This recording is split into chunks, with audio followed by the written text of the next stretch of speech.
Hello everyone and welcome to an unusually busy week here on the channel. Of course, we had the 2-episode premiere of The Acolyte a couple of days ago, along with Bad Boys Ride or Die and The Watchers being the two big releases in theaters this weekend, which I have my Bad Boys review out already and have The Watchers out later on this weekend. But of course, I wanted to also talk about the streaming release this weekend called Hitman. This movie is directed by Richard Linklater, and it's also co-written by him and Glen Powell, who stars in this film alongside Adria Arjona. And this is a movie that essentially follows Gary, played by Glen Powell, who is essentially undercover as a hitman. He goes and essentially entraps all these people that are trying to hire somebody to kill somebody in their life that they really want dead, and he essentially tries to get them to confess to this murder that is about to occur, and he gets them arrested for these crimes. It is a comedy, it is a love story, and it is a twisted true story, which I'll get into the true story aspect later on in this review, with full spoilers going on ahead for this movie, because I had a lot of fun watching this film, and it's one of those movies that I very much wish that Netflix didn't buy this movie, that somebody else bought this movie, so it could have had more marketing and a wider release in theaters, because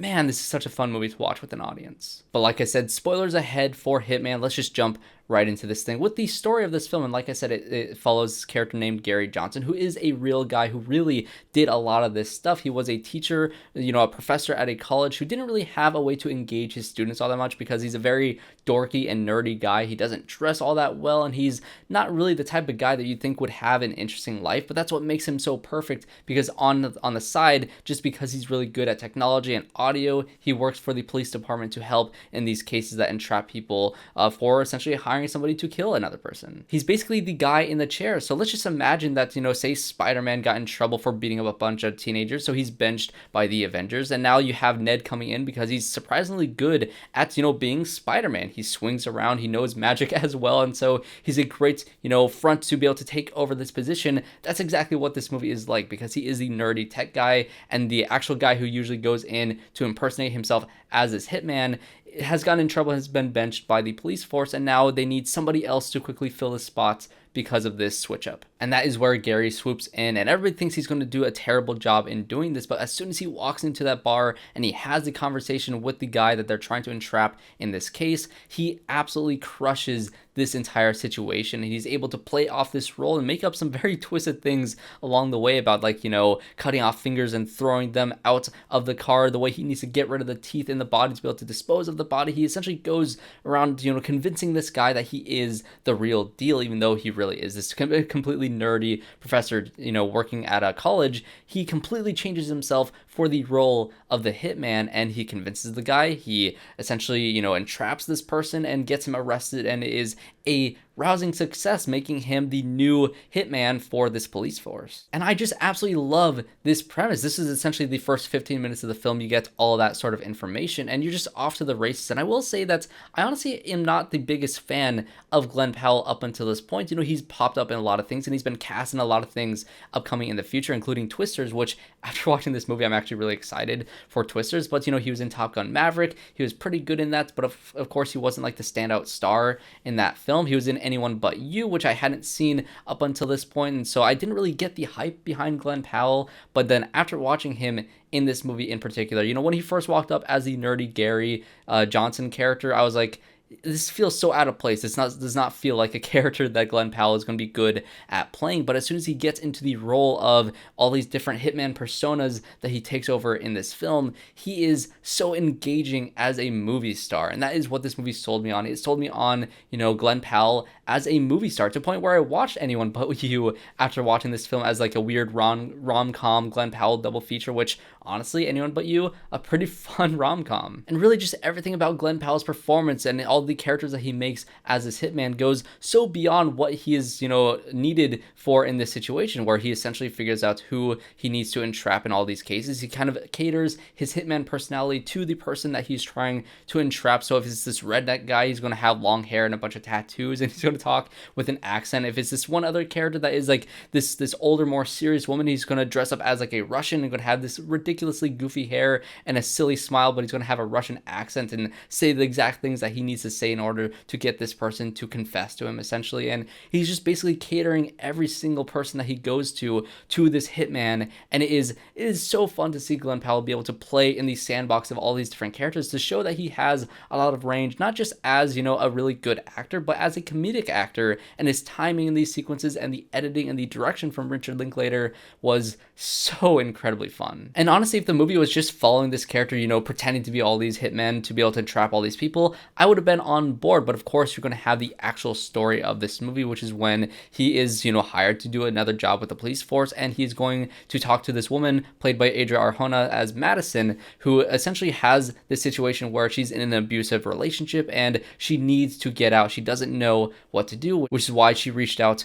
to Ron, who is the personality that Glen Powell is going to be playing, in order to get her to confess to these crimes. And as soon as she starts to tell, her story to Glen Powell's character and how tragic it really is, he can really tell that she is in a situation that is based fully off of terrible circumstances and has pushed her to desperation in order to try to get this person killed. And he knows that this isn't right. And so instead of entrapping her, instead of putting her in jail, he stops her from confessing and essentially says, take that money and run, get out of here, go to therapy or do whatever you need to do to be able to just be free of your life. Go to social services. There's so many options for this character to be able to get out of this situation. And he kind of feels a connection to this character. And this is where the romance and the love story is all going to spark from. And Adria Arjona is phenomenal in this film. She, of course, played Bix in the Andor show, which I'm very excited to see, Andor season 2. Hopefully she has a bigger role in that, but the role that she did play in the first season of Andor was really engaging, and I think that she is so great in this movie, being kind of the femme fatale type of character who is absolutely just, an interesting character to begin with, who is kind of mysterious in a lot of ways. She's the perfect femme fatale. She's mysterious, she's sexy, and she has a way and a chemistry with Glen Powell that makes these characters really click together in a believable manner, because of course, this being a true story, you need to be sold on the very over the top and ridiculous nature of this film's spiraling story. And so as soon as she reaches back out to Glen Powell's character to essentially go on a date of sorts, he is very much intrigued, because this woman that is absolutely beautiful and gorgeous and has all these, great qualities for him is reaching out to this guy who on a normal occasion definitely would not go for a guy like Gary Johnson, who is a complete dork and he doesn't know how to dress well. But this Ron guy, this persona that he has created for her, is the perfect character for them to hit it off. But herein lies the conflict of this movie, because Madison literally hired a hitman. She is clearly capable of having these darker thoughts. And so again, that mystery behind this character and, this confrontation that they have when they're on one of their dates with the husband of Madison is a kind of a turning point of this movie, where you can see that, she is very capable of stepping up for herself and possibly getting this guy killed. It even gets to a point where Madison's husband hires Glen Powell to kill Madison, which of course that is a complete conflict of interest for Glen Powell's character. And so when you get that entire scene, again, the writing in this movie actually is very, very slick. So when he enters the diner and he sits behind him, he doesn't let this guy see him, because of course, this character saw Glen Powell on a date with his wife. And so there's that conflict of interest once again. And so he sits behind him, says to look away, and kind of handles the entrapment in this case, where you have all the police that's also listening into the conversation. So it has so many double meanings in this very situation that is so complicated. It's a very complicated web of lies and deception, and you have the police, literally the police, listening in to everything that he is saying, which makes it even that much more intense, because you don't want this character to be caught, because you're already invested in this relationship. But really every single sequence in this movie where you have Glen Powell going in to a tense situation where he's pretending to be a hitman, whether it's the first scene where he's doing it or this scene where he's talking to the husband of the character that he's currently dating, or you have the scene towards the end of the film where he's trying to entrap Madison, or the police are trying to entrap Madison, which I'll get into that scene later on. All those sequences are so well written. The dialogue here and the performances and the timing of all these things is so expertly done. Honestly, it's one of the best written films of the entire year so far, and it is extremely funny. Like I said, since it was released in theaters in a very limited fashion, it was great to watch this in an audience who were very clearly on board with this movie's style and this movie's tone and comedy. We're just laughing along with this film and the absurd nature of it, and you can feel the tension in the room. It was really great filmmaking. But because Glen Powell is trying to cover his tracks, he kind of lets the whole situation with Madison's husband go wrong. And so he's not going to entrap this character. He's going to let him get away, and he's going to go over to Madison and basically say, oh, your husband just hired me to kill you. And they have this great scene where they're talking together, and she's like, well, you're not going to kill me, right? So then there's no problem. You're going to be here to protect me, even though Glen Powell, of course, has never killed anybody in his entire life, and he's pretending to be this character that he is not. And so the lies gets more twisted and turned as you go down this path, and now he's worried for Madison because clearly this husband is capable of trying to kill his wife, and clearly Madison's character is capable of trying to get her husband killed. So he's just kind of stuck in the middle of all this drama, and of course the police are literally listening in to almost every single conversation that they have, making, again, the tension palpable. And once we get towards the ending of the film and you find out that the husband was killed in mysterious circumstances, it seems like a suicide of sorts.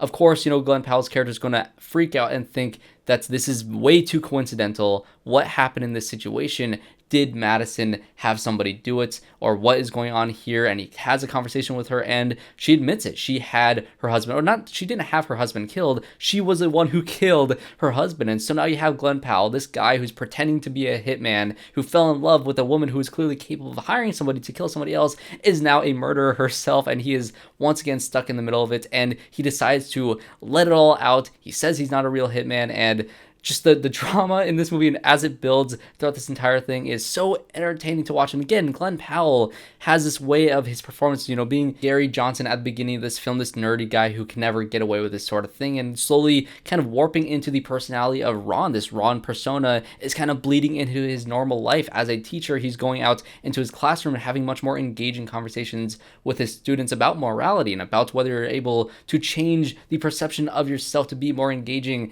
in terms of their lives. Are you able to change? He has a conversation with his ex-wife about how he was never able to change before, but we're clearly seeing this character slowly evolve throughout the entirety of this film. And so by the point where Madison has her husband killed, he is in a very strong middle point between Gary and Ron, which makes his character, again, so fun to follow. And all of this is to lead to my favorite sequence in this entire movie, and that is when the police, hear about the death of Madison's husband, thinks it's very suspicious because, they essentially let her go several months prior to that, and so they want to investigate Madison once again. But of course, you have Glen Powell tied in the middle of all this, and then you have the character Jasper, played by Austin Amelio, who of course was the original hitman, whose job was essentially stolen by Gary Johnson, by Glen Powell's character. And so he has a resentment towards this character of, being jealous of him being better at his own job. And so he is definitely the wild card in this movie, who you think is a loose cannon who could possibly tear everything down. And especially since he did run into Madison and Gary, or Ron,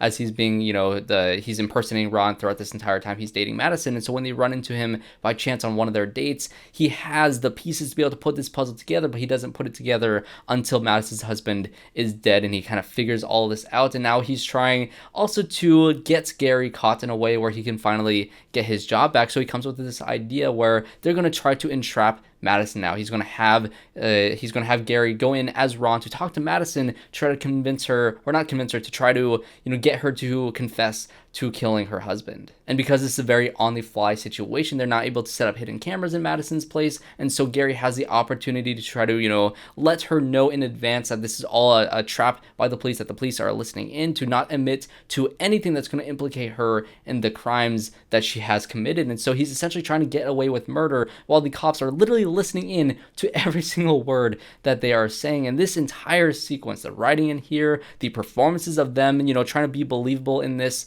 to not show that they are pretending to have this conversation, but to feel like they are actually having this conversation while having an entirely separate conversation on the phone at the exact same time. It is one of the most tense scenes in this entire movie, and it is also extremely funny. And they do it. They are able to convince them that she did not kill her husband. And later on that night, Glen Powell's going to go over to her house to try to smooth things over, because of course, him having lied to her their entire relationship was not a great thing for their relationship. And so he goes back there, but guess who is there? None other than Jasper, who kind of applauds them, says, congratulations, you guys got away with murder. Now I want the $1 million insurance money to to not rat you guys out. And now you have Glen Powell and Adria Arjona in yet another situation that feels impossible for them to get out of. And again, you were pitched that this is a true story from the very beginning of this film, and it has gone in such wild directions. The twists and turns of this thing is so unbelievably over the top, but because of the performances, you believe this. It kind of has that Tetris feel. Have you guys seen the Tetris movie starring Taron Egerton that is so incredibly over the top and intense, where you just don't believe that it could be true whatsoever because of how crazy it is, but it's almost too crazy to not be true? It's one of those type of films. Madison ends up poisoning Jasper's drink, where he collapses onto the floor, and now Glen Powell has a decision to make. This woman literally just almost committed murder and attempts to kill this character because the poison wasn't enough of a dose to actually kill him. He's still breathing, and so now he has to make a choice. Is he going to go all in with this relationship, or is he going to finally, let loose and tell the truth and get her arrested? He's going all in. He is fully invested in this character, and they have a sort of conversation that, they're buying in to the craziness that is this love story, and the chemistry that they have in terms of just, actors on screen together is so incredibly good, where I was like, hell yeah, does this make sense of it being a true story? Clearly they're going to get caught, because if this is a true story, how do we know exactly what happened if they didn't get caught? And so I am still on the edge of my seats till the very end, until it flashes forward 5 years, and now all of a sudden they have kids, they're very happy, they got away with it, and the movie ends. And then it pops up on the screen that everything was true. Well, except for the murders and also the relationship as well. This entire movie at the very beginning said it's a mostly true story, and so it kind of pitches you on the idea that it is based on true events. It is inspired by a real person, but it is a fictional story based off of, a situation that could have potentially happened. I think the character of Madison is based on a real person who, had this situation where she hired this fake hitman to kill her husband, and, Gary Johnson, the real person, told her to not do that, told her to go to social services and to try to get out of this situation in a different route. All that stuff is true, but the stuff that isn't true is everything that happens after that point, where, he fell in love with this character and did all these crazy things and killed 2 people in the process. None of that stuff is true, but it made for a damn good, entertaining movie, which I'm honestly glad that they went that approach. And it doesn't really have text explaining exactly what happened, but it just says, oh, the murders didn't happen, but wasn't that a fun story to tell? And I'm glad they did that, because again, it makes for just such a fun experience to watch in a theater. I still can't believe they didn't give this thing a bigger push and release it into more theaters, because I think this movie could have been very successful. But either way, if you guys saw this movie pop up on Netflix as one of the trending 10 movies in the United States or whatever country you live in, I highly recommend this movie for you guys. Even if you just watch all my spoilers on this video and you think that's, oh, maybe since I already know how it ends, it's not worth watching. Trust me, this movie is 1,000% worth watching. And if you did go check it out on Netflix or in theaters the past couple of weeks, I'm very curious to hear your thoughts on this movie as well. Did you have as much fun as I had watching this thing? Because again, I had a total blast watching this entire thing from beginning to end. The transformation that Glen Powell goes through from Gary Johnson to slowly evolving into Ron throughout the course of this movie was great. Adria Arjona was phenomenal in this thing, and the comedy and the direction, the editing from Richard Linklater was just perfect. But this is one of just 4 reviews that I'm going to have out this weekend. Of course, I have The Acolyte already out and Bad Boys Ride or Die. Go check out those videos. I'm about to record my review for The Watchers as well, so if you want to hear my thoughts on that film, which of course is a Shyamalan movie, a Nishana Night Shyamalan movie, so it's not exactly M. Night, but it is the daughter of M. Night. Very much still feels like a Shyamalan movie, so I'm going to be talking about that film tomorrow as well. So definitely subscribe to the channel to see more reviews just like this one. If you did enjoy, make sure you guys leave a like and comment down below all your thoughts as well. So hopefully I see you guys all in my next one.